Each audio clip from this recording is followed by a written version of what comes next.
Hi, folks. Galen Clavio here. Welcome to our second ever SCRA show. The first show hit some technical snags, and we're hoping to avoid those as we move forward here. I'm Galen Clavio. It's great to have you joining us once again as we get set for another discussion on sport, communication, social media, society, a little bit of everything going on. It's been a remarkable last 72 hours in the news cycle on a bunch of different issues, and we're really excited about getting some conversation out there, being able to chat with you folks. We got some different ways that you can talk with us. If you look on your page, there should be a Q&A section available. You should be able to type questions to us. I've also been told they've added an applause feature, so if you really like what we're talking about, apparently you can vote for applause to be added during the show. I don't know how that works. No one's ever actually gotten applause on this show yet, so we'll have to see what happens. But anyway, let me go and throw it around here. First of all, I'm Galen Clavio from Indiana University. Happy to be joining you once again.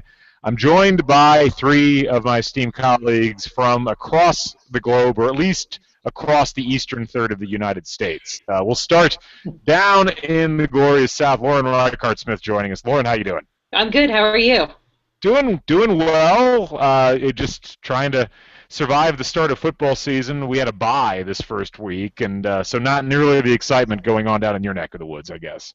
Well, we're on a bye this week, so yeah. So our bye is coming strangely early for us. From Clemson University, it's Dr. Jimmy Sanderson. Jimmy, we missed you the first time around, but happy to have you on this time. Welcome. Yeah, sorry about that. But you know, once you have kids, your schedule once with sports just you don't have a lot of flexibility with that, so glad to be with you tonight. And you know, I was going to ask Lauren why they are taking coaches and putting them in elevators down there. Can't you just handle it on the field? You know, we've seen every other game, all of the coaches come out of the press box and they walk down the stairs. I don't know why, you know, Arkansas was so special that they had to take the elevators, but that's all their fault. That's not us. There's so many jokes that could be made here at the expense of Brett Bielema, but I'm just going to avoid them at this point. Make them. Most of the things I have to say about Bielema aren't really fit for public consumption. I'm sorry. But anyway, the third member of our panel from SUNY Oswego, you saw him last week. He's a happy man, and you can tell by the hat that's on his head. Brian Moritz joining us. Doctor, how you doing? Very good. Thanks for having me. It's a good day in upstate New York with a new Bills owner who's not going to move the team to Toronto or as an 80s rock icon, so that's cool. And the Bills are 1-0, so life is good. It's definitely a good day, and Dr. Walsh over at Syracuse, one of my good friends, he was similarly pleased about the move, and I'm happy for you guys. I think it's great Buffalo is going to get to keep the Bills, and hopefully an ownership group now that's actually interested in, you know, hiring intelligent football people that know what they're doing with the roster. That would be a logical next step, I think, for that franchise. Keeping them in town is a very solid first step. Yes, we'd like to see a little success, but baby steps. So yes. If you want to chat with us, folks, like I said, you should be able to use the Q&A feature that is on your screen if you're joining us on the SCRA show page. If not, you can always tweet questions at me. I'm at Dr. GC. You can see it there, down in the there it is, right there underneath my head. You can also tweet Lauren at LAURN Smith. That's also on hers. You can see her sheet right there. And if you know the Twitter feeds for Brian or Jimmy, feel free to tweet us there as well. But try using the Q&A if you have a chance. We'd like to see if it works. As I said, we got a lot to talk about, and we're going to go ahead and dive right into the deep end of the pool as this Ray Rice situation with the NFL continues to really spiral out of control for the NFL. I'm sure most of you have been caught up on the most recent things that have occurred with this, so I'm not going to bore you with trying to go back and rehash the details, but we wanted to talk about this from a couple of different perspectives. First and foremost, I think, is something that Brian wrote, I think it was last night, regarding the response to this that we've seen. And Brian, I thought it was quite an interesting piece where really it seems like the crux of the issue, for the media at least, has been less the actual incident that occurred, at least as far as the mainstream media is concerned, and more about the fact that the NFL and or the Ravens seem to have lied to these reporters who have been relying on these internal sources for long periods of time. They seem very offended by this, and that's been almost as dominant a story as the actual incident. What's your takeaway from what you've seen today versus what you were looking at when you wrote that piece last night? I mean, one of the interesting things, and one of the kind of the crux of the issue that I wrote about last night was, like, the core journalistic value you kind of have as a reporter is, don't lie to me. You're gonna obfuscate, you're gonna PR me, you're gonna spin me, you're gonna, not tell me the whole truth, and you get that, but you don't lie to me. And it really looks like, in everything that came out last night and yesterday and last night, and even coming out today with some of the interviews that Goodell has done, the statement the Ravens put out, some of the reporting that's been going on, it's really kind of, unclear. The kind of crux question facing the NFL is, did they try hard enough? Did they really try to get the second video, the inside the elevator video? Because if they didn't, that was a terrible investigation. And if they did do it, then they're lying, because the reports in the summer were all that we've seen, the NFL has seen the video, they've seen what happened inside the elevator. And it's kind of disgusting when you think about it, because it's kind of like the tacit, well, we saw what really happened, so that's why Ray Rice is only getting 2 games, because we've seen the whole video, as if anything Janae Rice could have done would have warranted getting knocked out in the way that she did. But just it's interesting to see the offense that I call them in the press the kind of elite sports media. It's kind of like the sports world's version of the Washington press corps has taken to kind of really not just being spun and handled by the NFL, but kind of outright lied to. That is kind of like a real line of demarcation for reporters, and it's kind of interesting to see, Adam Schefter calling out the NFL on air, which he never does. Peter King, I wrote in the piece, he's not calling out the NFL, because I don't think anything the NFL could ever do would cause Peter King to call him out. But just the way that he kind of fell on his sword almost, and didn't really, according to his words, didn't do full reporting on it. I just found it really interesting, kind of how that story came out in July when the suspension first came out, and now that there was this piece of evidence the NFL is somehow claiming it never saw. And so the NFL was not just obfuscating, they were probably outright lying in dealing with reporters. It's an interesting situation, and there's a couple of different angles I want to take on this. Let me go to Lauren real quick first on this. One of the things we talk about in research when it comes to reporters, and also just in general back and forth, and we talked about this a little bit last week on the show, is this idea of source credibility. And the difference between what I call public relations-based journalism, which the NFL Network, the Big Ten Network, places like that, where they have a vested financial interest and other interest in things, versus supposedly independent entities like Sports Illustrated and ESPN, supposed with big scare quotes around that. But here you have guys like Schefter and Chris Mortensen and Peter King, who, if you wanted to chip away at their source credibility, you really could at this point. You could look at them and say, we can't really trust you any more than we can trust any of these other areas. I mean, what's your perspective on that? Do you think that viewers are processing things that way? Do you think that a lot of the anger that Brian referred to from King and from Schefter really stems from those reporters feeling like their credibility might be called into question, or do you think that the average viewer really is going to remember? I think part of it does. I think pretty much the general public view that I see right now on Twitter is that how could they not see this video? Nobody believes that they didn't see it. And the hotel has even come out and said, we offered this video to them, and they didn't want to look at it.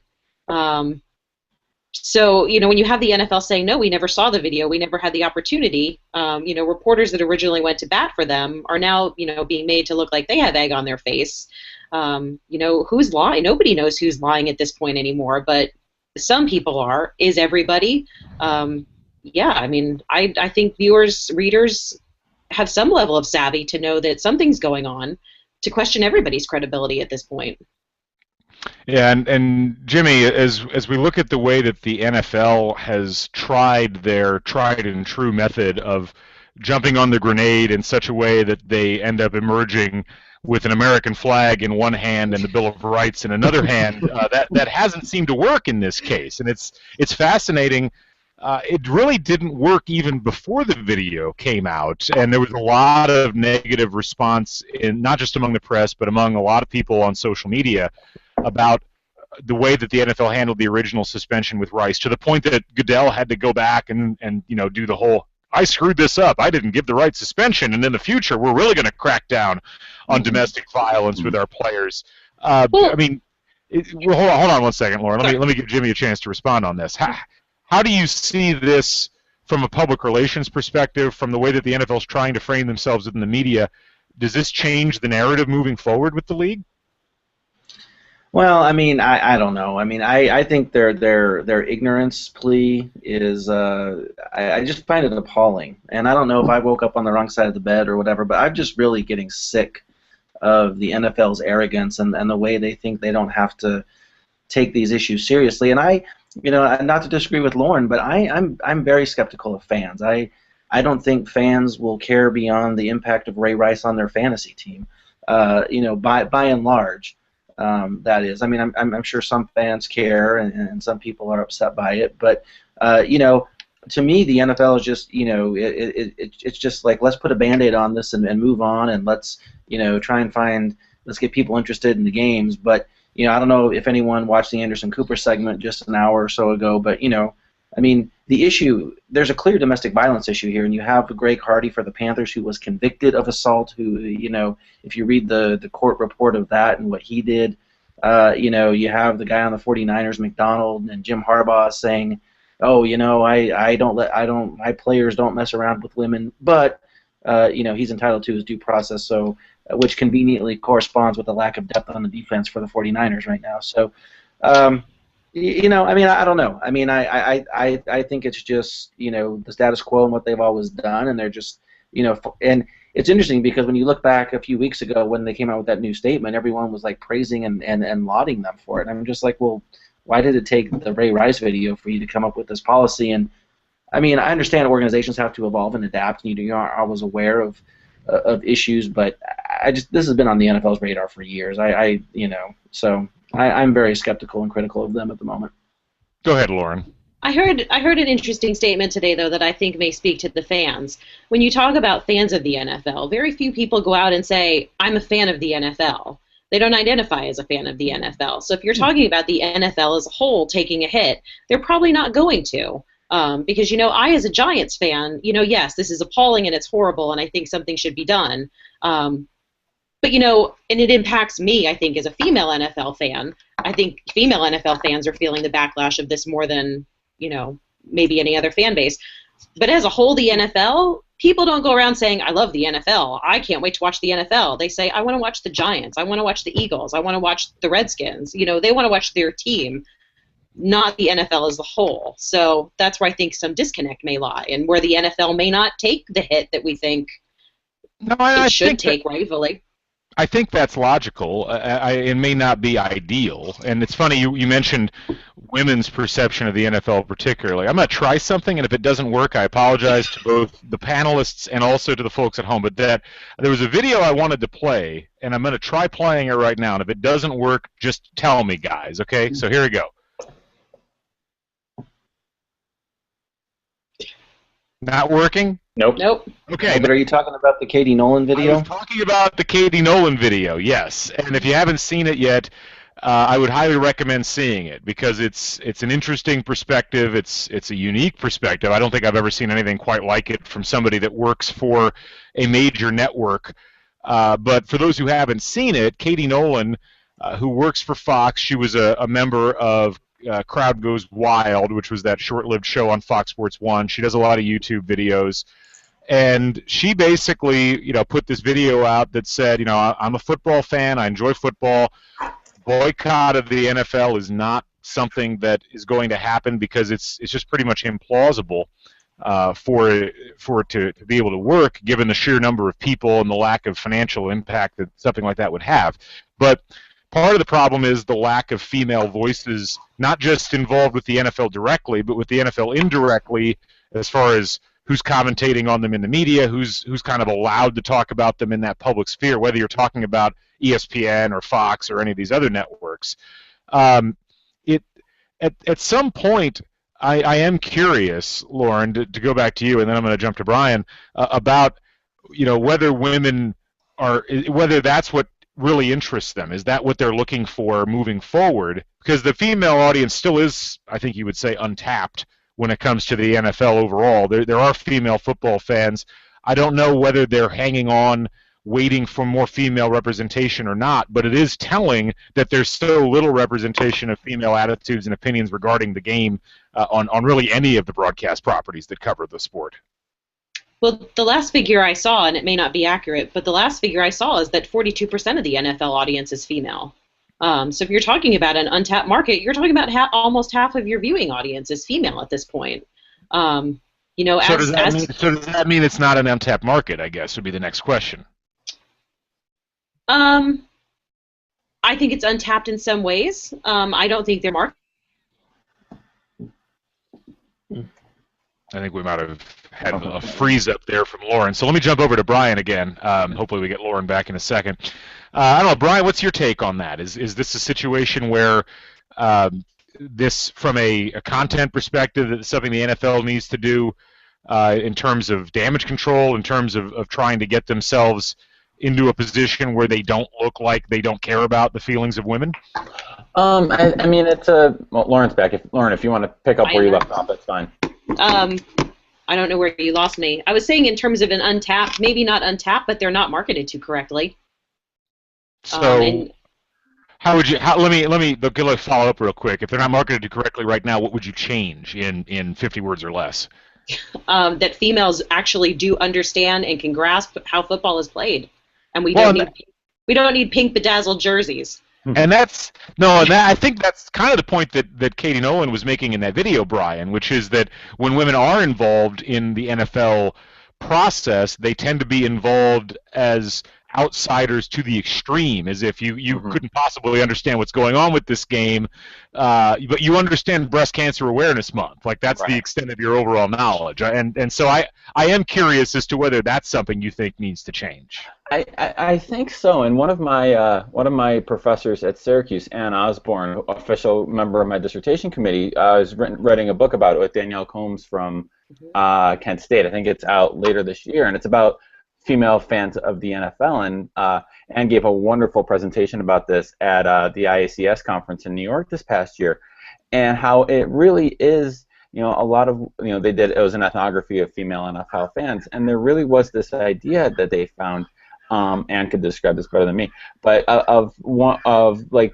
they feel like they aren't just seen as football fans, like they're their fans because their husband or their boyfriends are fans, or because their sons play football, or just the straight female NFL fan. They're always kind of viewed, I think, as, my sense would be, as a woman first and a fan second, and not as a fan. And one of the great phrases that Ann had in her presentation was, women will often feel the need to kind of, she calls it the mic drop, where they really show off their knowledge to guys to kind of prove themselves as real fans. I mean, I think it kind of gets down to the bigger picture of the sports world being a really kind of hyper masculine world, in all areas. We kind of talked about this a little bit last week with the Michael Sam story, but from a different perspective. I think that sports is and football is kind of like the most hyper masculinized place, and especially from a fan perspective, it's you go to the man cave on Sunday and you watch football with the guys, and it's a very kind of traditional guy oriented way, and I think the NFL has marketed to that and makes a lot, and successfully marketed to that. And so are they going to cut into that marketing to try to reach out to another demographic? What incentive do they have to do that? They're making more money than God. They just sold the Buffalo Bills for $1.4 billion. The Buffalo Bills sold for $1.4 billion, and the TV revenues coming in. So, the PR hit has been terrible for the NFL, but financially, economically, what's their incentive to change? Jimmy, what is their incentive to change at this point? Well, I mean, there's not one. I would agree with Brian. I mean, the bottom line, the financial aspect doesn't really dictate them that they need to change. The only reason I would see them changing is for some altruistic kind of motive, and I just frankly don't see that because I am too skeptical of them to really think that they would invest in like trying to take female fans by and large seriously and devoting more talking heads to the analysis of the games and those sorts of things. We're still just pretty much, they're just either facilitators or they're, as Katie Nolan said, just pretty voices with big boobs who are going to throw it back to the men in the booth. Well, some interesting stuff surrounding this, obviously, and it will be interesting to see how, to putting the issue of female fandom and the way that females are or are not integrated into the process. It will be interesting to see how the NFL navigates the many public relations landmines that they're facing just in this particular case itself, with the way that the press is now starting to cover this video issue and whether the NFL saw the video, whether they pursued the video. Even the Baltimore Ravens themselves are getting quite a bit of heat from their local media regarding that situation. So, yeah, I mean, a lot of issues surrounding this that are really worth following. And I think from a research perspective, I mean, there's more here to talk about than I think anybody could have expected, and not necessarily in a good way, but it is a fascinating case study in that relationship between an organization and their media that we really haven't seen disrupted to this degree maybe ever. I mean, I'm having a hard time thinking of a time in the NFL's history when that connection has been disrupted as much as it has, at least outwardly, between themselves and their most vehement media supporters. Mm-hmm. No, there hasn't been. I mean, historically, it's that symbiotic relationship between sports and media that dates back to really the beginning of professionalized sports and professionalized journalism in this country. So I can't think of anything. And, I mean, it will be interesting to see going forward. Everyone's mad now, but come Sunday and Monday, not that this is going to be forgotten, but is that we're going to move on and the games must go on. And, is this going to be a thing going forward, or is this going to be a 2-day story this week and then football starts in 2 days and then everyone moves on? The NFL will move on, the media will move on, us fans will move on, shamefully, but we will. It happened last year with the concussion story at the beginning of the year. Everybody got outraged for a couple of days and then moved on. And I wanted to address a comment that we had on Twitter from Lauren Birch, who was listening in. Said, but I love my pink bedazzled jersey. It's how I relate to football. Not all females are the same. I'm not sure if she was being serious or not, but there is. She's right. I mean, there are different. Every market is segmented, and I think that the idea that there is a female fan, just like the idea that there is a working class fan or things like that. I mean, it's this market. Frankly, that is what the Hawks owner just got forced resigned for in a different setting, but it's the same sort of conceptualization.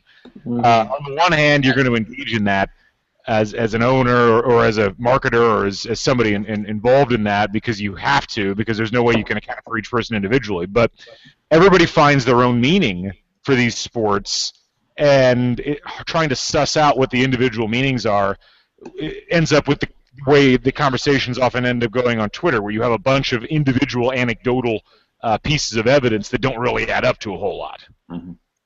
And that's why I said not all females need a pink bedazzled jersey. Not all. Right. Some do like it, and there's nothing wrong with that. Right. Mm-hmm. So, we've got, I think, I did figure out finally how to play that Katie Nolan video, but I'm not going to now because we're past that topic, so we're just going to kind of move on. But if you have any further thoughts on that, you can use the Q&A app, or you can tweet at us. You can tweet at me at Dr. GC, and we'd love to hear from you. And if you've got any other conversations on that, please feel free to continue them on in the YouTube comment section, which is also available to you. Let's shift gears a little bit, and let's talk about the buried story from yesterday, which we talked about a little bit on my podcast last night. And I wanted to start with Jimmy on this one. The NCAA and the Big Ten kind of jointly announced that they were going to be removing the remaining sanctions on Penn State football and basically making the bowl eligible right away. And let me find the language here because I really found this quite fascinating. Okay, I don't have it in front of me, but basically the gist was that the George Mitchell Commission or whatever, he's kind of doing an independent examination into this situation, decided that the Penn State's really been dedicated to change, and as a result, they feel like it's the right time to remove the sanctions that are on the football team and the athletic department.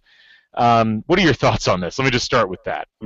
Well, I mean, everybody in Happy Valley can give Frank Beamer a big pat on the back because I think if they don't go in and beat Ohio State, this may not have happened. But I really don't have a problem with them taking the sanctions off because I am not a fan of the way the NCAA doles out the discipline and punishes the players and kind of prohibits them. But I think the bigger problem for me is just, and I understand the students, I understand being happy about wanting to have your team in postseason and all that, but I got really aggravated with just the whole cheering for Paterno and let's put his statue back up. I mean, and some of you may have seen, like, I mean, Scott Paterno didn't care for some of my comments today on Twitter, but as far as I'm concerned, Joe was an accessory, and Joe could have done more, and I think that's just being very insensitive to the whole situation, and kind of just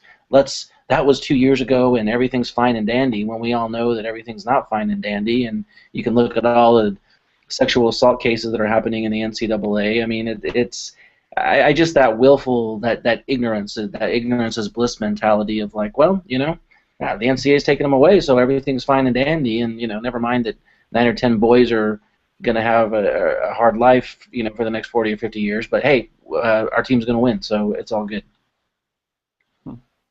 Interesting. I do have a little bit of a problem with the situation in as much as this. The context of the release, I don't have the exact wording, so I'm paraphrasing here, but the context of the release was basically that Penn State's making progress, and the sanctions as they currently sit are only harming current student athletes, and they didn't have anything to do with the original violations, and so as a result, this is the right thing to do. And I'm sorry, we have had decades of NCAA sanctions on all kinds of different things, from illicit payments to recruiting violations to the Baylor situation, where I think Baylor was barred from the postseason for 3 or 4 years, and none of those players were involved in covering up the fact that a guy got murdered by a teammate, and then they tried to make the player out to be a drug dealer. And the NCAA never showed any degree of leniency in any of those situations. And suddenly now, in this situation, where you've got the aiding and abetting of child molester in an athletic environment, this is where you're going to suddenly say, oh, progress has been made and we don't want to harm the current athletes. I don't get that mentality at all. I really don't, Lauren. I mean, we talked about this a little bit on Twitter today, and it's gotten no less clear for me. I can't explain it. I still can't. I mean, I have a conspiracy unpopular opinion, but people may not want me to say it. I want you to say it, but it depends on whether if you want to say it. I'll leave it up to you. Go ahead. If you want to say, yeah. I think if the Big Ten football program didn't have the meltdown it didn't have this past weekend, we might be looking at a different story. But all of a sudden you've got Penn State that's 2-0 right now, and wow, don't they look good for a bowl season? And maybe we should cut them some slack because, gosh, they're the Big Ten's only hope right now. As much as I normally chortle over SEC paranoia, you might have a case here. I'm not willing to completely discount that at this point. Brian, what's your take on this? We haven't really heard from you yet on it. I mean, I'm kind of agnostic on the situation. I mean, I do. I agree with basically everything you guys have said so far. Michael Weinrob, I think you pronounce it, wrote a wonderful piece on Grantland that published either yesterday or today. I just read it before we went on. And he's a Penn State graduate, State College native. His parents were professors. His book's on my to-read list because I think he does a really great job writing college football. And he kind of captured his ambivalence about the stories that, he's kind of like, well, we're supposed to be happy, but it doesn't, acknowledging the gravity of the situation and the Sandusky case. And he raised an interesting point, I thought, that the NCAA sanctions, in a way, kind of, in his view, prevented some of the more important conversations from happening around Penn State and around the institution and what happened and who knew what and what the institution's responsibility was, because the way it kind of became framed around the Penn State and Nittany and around their alumni and fans around there was not this happened and what can we do about it. It's Mark Emmert screwed us and the NCAA is screwing us and outstepping its jurisdiction, and that kind of became an us against the world rallying point instead of maybe some more important conversations. So I've never liked the NCAA model of punishing schools, current players for past violations. That's always struck me as inherently unfair and just kind of wrong. But at the same time, so I don't hate that the NCAA did this, but at the same time, you look at the crime committed and the cover-up committed, and you say, how can they just shrug this off? So I'm kind of ambivalent about it too, I guess. And there's a current, and thank you to Matt Zimmerman, who just tweeted at me for reminding me of this, but there's a contemporary example which I think is far less egregious than what we saw in the Penn State case, which is USC, where and Arash Markazi from ESPN had this tweet yesterday. Post-sanctions, USC hired a new president, new AD, new coach, and the largest compliance office in the country. Could not have done more to show progress, and yet no lessening of sanctions there, still with the restriction on scholarships. It's just so damned inconsistent with everything else that we've seen. And you've got Penn State people out there, Jimmy, that are saying, well, this just proves that the NCAA knew that they didn't have anything left to stand on and they were going to lose in court. That's never stopped the NCAA doing anything in the past. I mean, the idea that that's why they stopped this situation. And frankly, I just find it fascinating that we've got two high-profile kind of blue blood programs in the NCAA right now. One in Penn State with this child abuse scandal with Sandusky. You've got a huge academic fraud scandal at North Carolina that continues to percolate underneath the surface, and the NCAA refuses to take action. And yet you've got schools being constantly put on probation for APR violations and for recruiting violations. It makes you wonder what exactly are there any priority chains left with the NCAA, or are they just trying to pick the lowest hanging fruit that they can to try to justify their continued existence? Yeah, that's what they're doing.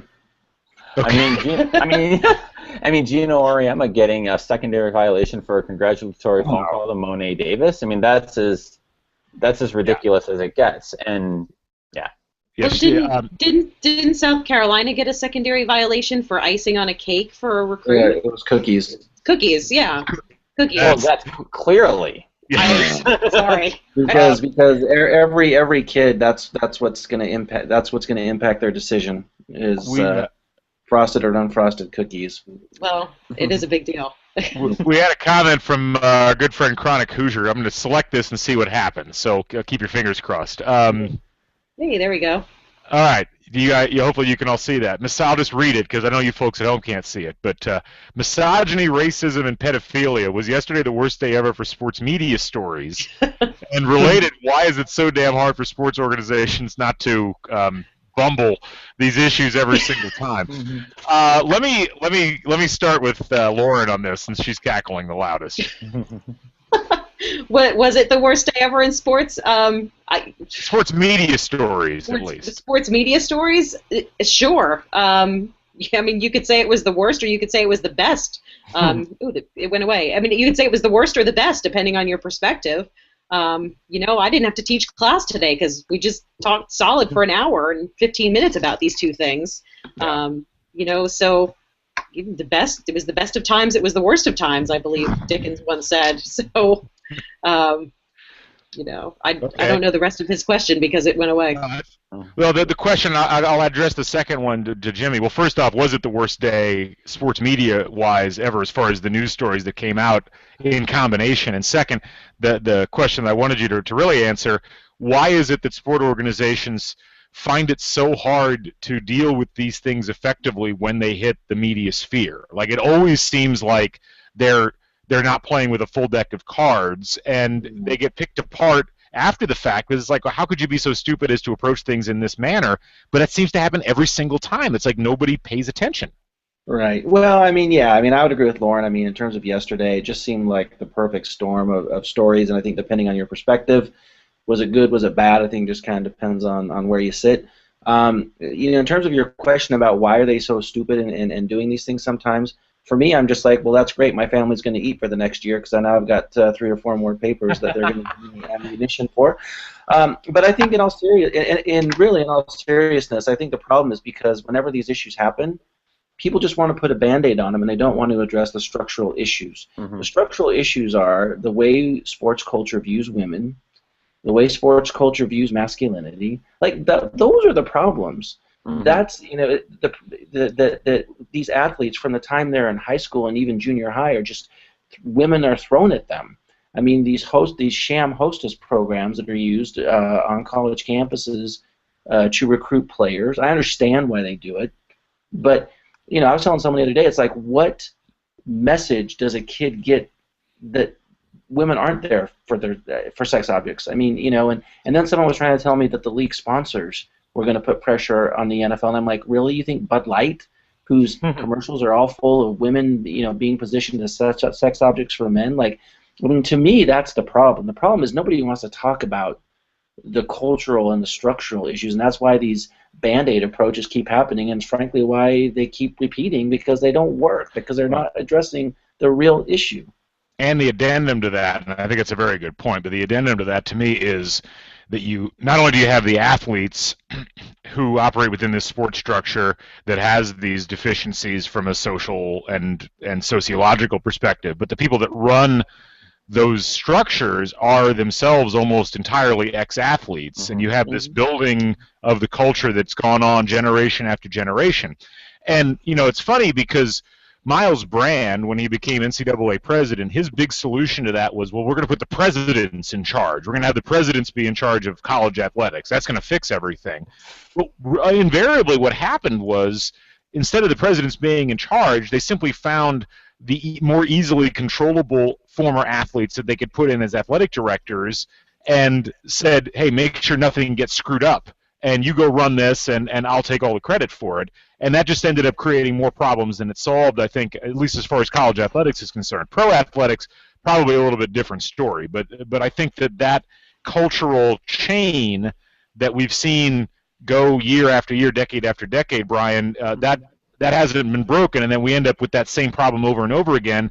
And I think a lot of these sport organizations, going back to the original question that Chronic Hoosier asked, they literally, they're so far inside their own bubbles, they don't perceive what the outside world perceives, and that ends up landing them in a lot of trouble media-wise. Absolutely. I mean, you have, like you were saying, front offices are often, you work your way up through it. You work your way up from a low job up. In college, you're an athlete and maybe an Olympic athlete. Then you get an internship or a grad assistant job as in the compliance office or in the marketing office, and you move your way up. So it's that culture does perpetuate itself, and it's sports culture, especially when you get at the elite level of pro and high D1 football, high D1 basketball. It's such kind of an insular culture, almost by design. It's almost like it's the idea of the sport ethic that I've written about a lot and that I like researching, and the idea of, like, there's a certain amount of characteristics and a certain ethic that elite athletes live by, and elite athletes kind of ascribe to, and that's the way that you are and become an elite athlete, and that kind of, I think, perpetuates itself within athletic organizations, within athletic departments, and it gets back again to incentives. I mean, what incentive is there for the NFL to change financially? None. What incentive is there to change college football? None. I mean, there are moral incentives, there are things we think they should do, but financially, they're making more money than they ever have before. So I'm sure they see that, and they see the money come in, they see the incentives, and the PR bumble bleeps, as he was calling them, just kind of like, well, there but the grace of God go us, that it's not us today, and if it is you, you just kind of hang on and weather the storm, and then the games come back. So, yeah, I agree with Jimmy. It's such a structural, kind of cultural, deeper issue that I don't think there's any. There's no, like I said, incentive for change it. Well, and this is, I guess, maybe the point that we should finish on, because we're getting close to the end of the show. And let me get to that question in a second. I did have a question from Lauren Birch again. Do you think the NCAA timed the Penn State announcement to fly under the radar with all the Ray Rice coverage? What's our wraparound on that? Brian, what do you think? Yes or no? Oh, absolutely, they did. Jimmy? Oh yeah, there's no doubt. No doubt. Lauren? Yes. Okay. I agree. I don't think there's any question. It was a classic. I mean, it happened within 2 hours of the video being made public by TMZ. It was like they were just holding on to it and thinking, when can we drop this? I mean, I think they had it in their minds. We're going to have to wait till Friday at 4:30, 4:45 in the afternoon, and then it's like, oh wait, no, let's just throw this out. Get it out as quickly as possible. Go now. Yeah. We also had a comment from Annalie Schmeichel, who's tuning in. Schmittel, sorry, I apologize, Annalie. But she said, ideally, player development will start much sooner. Instead, everyone's mindset is someone else will deal with it at the next level. And I think that's a very, very valid point, in that you've constantly got this idea of kicking the can down the road, and we're going to let somebody else deal with the problem. And it's funny, we were just talking about the Penn State issue earlier on. That is, if you wanted to boil the Penn State issue down in a nutshell, that was the institutional problem, was that nobody wanted to deal with the situation at the get-go. And look, this is a much longer conversation that we can't really have right now. This is a problem with the system of American sport, where everything is so segmented and separated from everything else along the development path of athletes that you end up with all of these different influences, as opposed to this kind of solidified influence, or at least standardized influence, for younger athletes developing forward and being taught the things that they need to know to be able to operate as human beings, not just athletes. But again, that's a topic maybe for next week's show that we can bring in. But let me finish this off, and let me ask you guys a question. What do you think? Brian talked about there's no incentive to change. There's no incentive to change. Doesn't that incentive ultimately have to come from the media? I mean, what we've seen over the course of the last 20 years, really, it goes back longer than that, but really over the last 20 years, is we've seen this gradual commodification of sport media as a financial bundle that we wrap television rights into it, we wrap access into it, which allows then stories to be printed or stories to be produced for television, and the media have allowed themselves to be drawn into these incredibly cozy, incredibly difficult to break relationships with the sport leagues themselves. You look at what happened with just this Ray Rice situation, and it was TMZ, which is not a traditional media organization, that ends up breaking the story by putting the video out. It's been Deadspin, both on this story and previous stories, which is an outsider media organization that's been holding the feet of the NFL and of ESPN's reporters to the fire. Don't we have to expect, if there's going to be some kind of accountability, some kind of change occurring within these leagues, don't the traditional journalistic media sources that we've gotten used to saying are the source of change in other areas, don't they eventually have to step to the plate on this situation and other situations in order to effect that change? Let me start with Jimmy, and we'll work our way around. I mean, in principle, they do, but I think that relationship is murky and it's complicated because we talked about Peter King earlier. I mean, a lot of these journalists they're in bed with the leagues, and they don't really, they don't have a financial incentive to do so, and I think that's why the TMZs and the Deadspins of the world are valuable, because they're the ones who are getting these stories out. And it's interesting just listening to Goodell's interview today, how he kept talking about credibility and we only get information from credible sources, as if TMZ, and I mean, again, I understand what they do and how you can make that argument, but I honestly think it's going to come from the courts and from politics. I know people don't want to hear that, but government is going to start getting more involved in sports, whether people like it or not, and I think that's probably where it's going to come from. Lauren. I don't think the traditional media outlets have any incentive to change as long as there are the TMZs and the Deadspins. Because if NFL Network is paired with the NFL, I don't see them ever breaking a story like that. If they had seen that video footage, I have no faith that they would have broken that story and said, well, we really need to look at this video and see what really happened. No faith that they would have done it. I think we're going to need to see the TMZs and the Deadspins and the non-traditional media outlets for the accountability factor. Brian?